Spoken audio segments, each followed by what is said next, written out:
Bonsoir les humains, toujours le 3 juin 2024. On va s'en remettre une petite couche avec les scientifiques, hein. Voilà, les déclarations scientifiques. J'aime bien. Pierre Perrier, né en 1935, mathématicien, logicien, physicien, a dit: l'argument, mais c'est très simple, il suffit d'attendre le temps nécessaire, et on l'a depuis la formation de la Terre, est numériquement faux devant l'explosion combinatoire des configurations possibles. C'est face à ces chiffres que devront se justifier les tenants de telle ou telle métaphysique, tout en respectant les chronologies et la durée des faits de fabrication du réel qui nous entoure et sur lequel nous pouvons lancer des expériences de falsification des théories disponibles. En fait, ce qu'il veut dire quand il dit que c'est numériquement faux de, de pouvoir attendre le temps nécessaire, c'est que l'univers est tellement complexe avec les données qu'on a aujourd'hui, c'est tellement précis que si on devait attendre que les choses se fassent naturellement, euh, l'univers ne se formerait jamais par hasard. C'est pas possible. Bref. Bernard d'Espagna, 1921-2015, professeur de physique à l'Université de Paris. La mécanique quantique nous a délivrés de la chape de plomb du matérialisme déterministe. Encore, Bohr a défait ce que Copernic avait fait. Il a replacé l'homme au centre de sa propre représentation de l'univers. Il va vraiment falloir que je m'intéresse à ce foutu déterminisme, hein. Parce que pour moi, c'est pas ça que ça veut dire. Mais bon, je vais pas vous le dire à chaque fois, hein. Bon. Alors, Stephen Hawking. Je suis curieux de voir ce qu'il raconte celui-là, parce que normalement, c'est un athée, Stephen Hawking. 1942-2018, professeur de mathématiques à Cambridge, qui finira cependant athée. Bah oui. Si une seconde après le Big Bang, le taux d'expansion de l'univers avait été plus petit, ne serait-ce que d'1% million de milliards, l'univers se serait recontracté avant d'avoir atteint sa taille présente. Les lois de la physique contiennent beaucoup plus de nombres fondamentaux, pardon. Le fait remarquable est que la valeur de ces nombres semble avoir été finement ajustée pour rendre possible le développement de la vie. Qu'est-ce qui insuffle le feu dans ces équations et produit un univers qu'elles pourront décrire? La probabilité qu'un univers comme le nôtre ait émergé du Big Bang est infinitésimale. Je crois nettement qu'il y a des implications religieuses quand on commence à discuter des origines de l'univers, mais je pense que la plupart des savants préfèrent éviter cet aspect de la question. Quand est-ce qu'il a dit ça? Je ne sais pas si vous avez vu, il y a eu un excellent film sur sa vie de Stephen Hawking. Et il n'a pas toujours été paraplégique, hein. Donc, est-ce qu'il a dit ça avant de tomber malade? Là, ce que je vais dire là, c'est une complète fabulation, hein. Mais est-ce que par hasard, il ne serait pas tombé malade en devenant athée?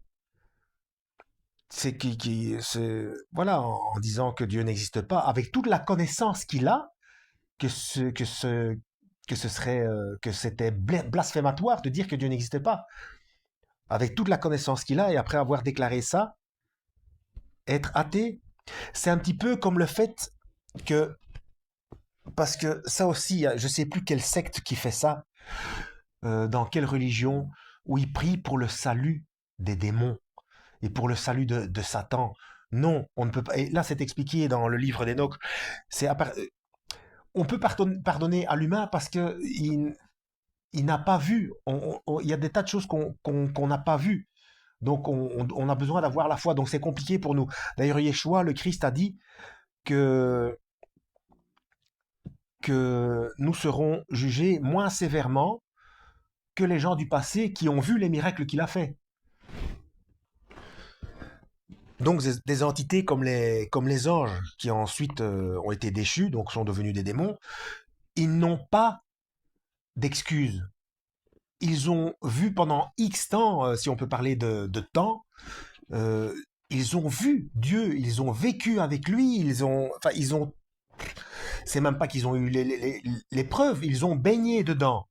Donc, à partir d'un certain niveau de connaissance, pour un humain, s'il se rend compte qu'il n'est pas possible autrement qu'il y ait un Dieu créateur, s'il le rejette, eh bien, forcément, il y a des conséquences, hein.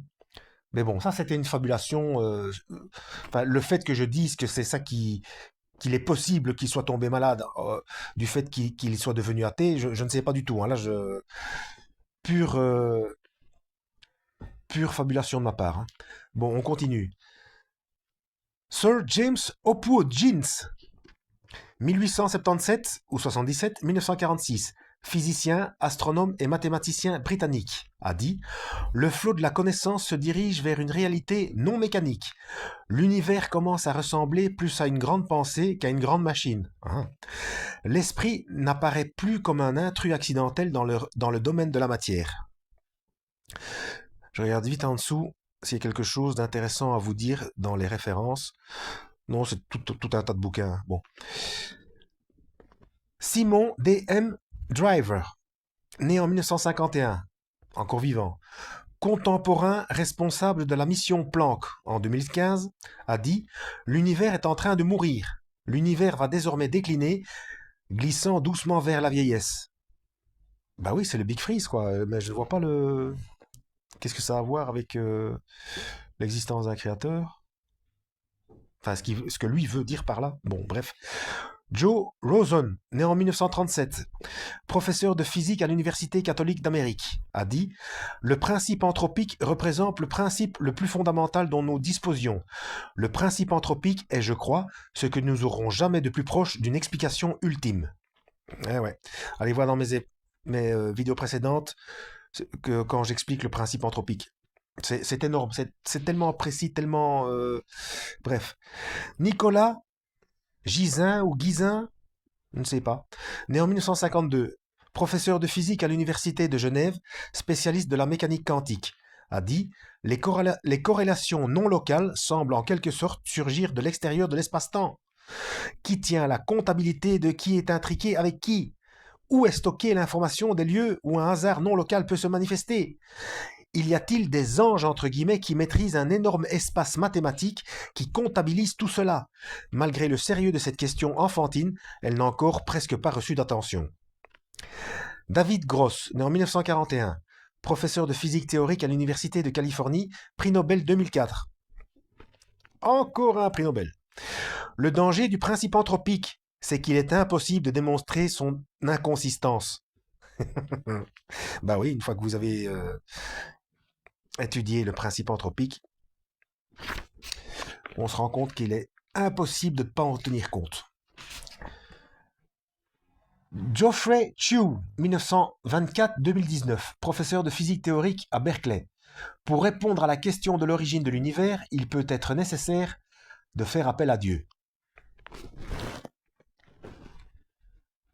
Hubert Reeves. Hubert Reeves, vous connaissez peut-être. Il présente parfois des émissions scientifiques à la télévision sur National Geographic et ce genre de. C'est un vieux avec une barbe blanche, très sympathique, né en 1932. Astronome médiatique, ben voilà ce que je viens de vous dire, il passe à la télé de temps en temps.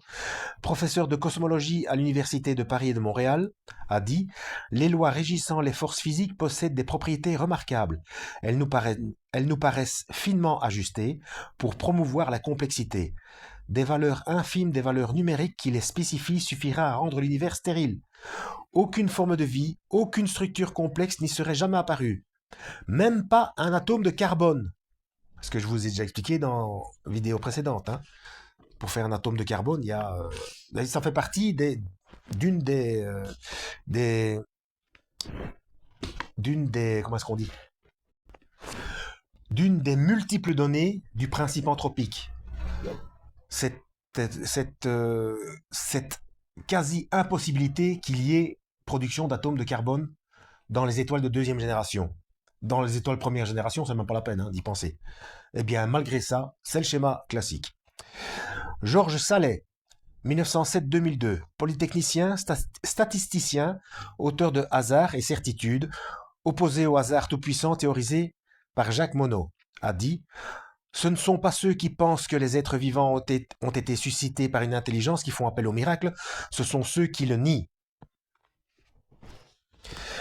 Biologie et sciences du vivant. Sir Francis Crick, 1916-2004.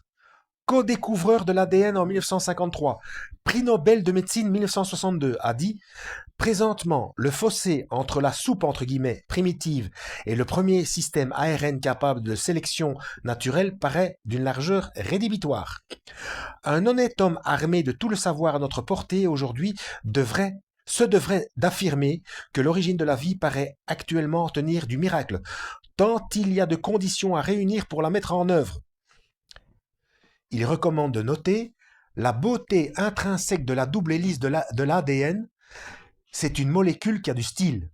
Il a fait un petit peu d'humour. Il y a Prigogine, connu, 1917-2003, prix Nobel de chimie en 1977 ou 77, et Isabelle Stengers, philosophe épistémologue, née en 1949, ont dit: selon certains biologistes contemporains, l'organisation biologique ne peut avoir d'autres explications que la sélection et l'accumulation des rares mutations favorables. Cependant, l'organisation compatible avec les lois physiques a la seule particularité d'être une improbabilité vertigineuse au regard de ces lois. Nous pensons quant à nous que le dualisme mutation-sélection dissimule notre ignorance profonde à propos du rapport entre le texte génétique que modifient les mutations et l'organisation vivante. Christian de Duve, 1917-2013, biochimiste, prix Nobel de physiologie en 1974 ou 74, a dit: Dieu joue au dé parce qu'il est assuré de gagner. Il y en a qui ont l'humour. J'ai opté en faveur d'un univers signifiant et non vide de sens. Non pas parce que je désire qu'il en soit ainsi, mais parce que c'est ainsi que j'interprète les données scientifiques dont nous disposons.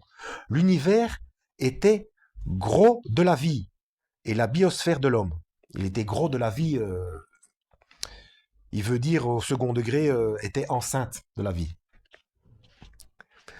John Eccles, 1903-1997 ou 97, neurologue, électrophysiologiste, prix Nobel de médecine en 1963, a dit: je maintiens que le mystère de l'homme est incroyablement diminué par le réductionnisme scientifique et sa prétention matérialiste à rendre compte un jour du monde de l'esprit en termes d'activité neuronale. Une telle croyance ne peut être considérée que comme une superstition. Je suis contraint d'attribuer l'unicité du moi ou de l'âme à une création spirituelle d'ordre surnaturel. Le gars, c'est un neurologue, hein. Donc il sait comment ça fonctionne. Bon. Oh, mais je me suis emporté là, 13 minutes. Encore un 13. Comme par hasard. Bon, on va s'arrêter là. Lisez la Bible. Suivez les instructions du Christ. C'est pas la religion. Et que Dieu vous guide.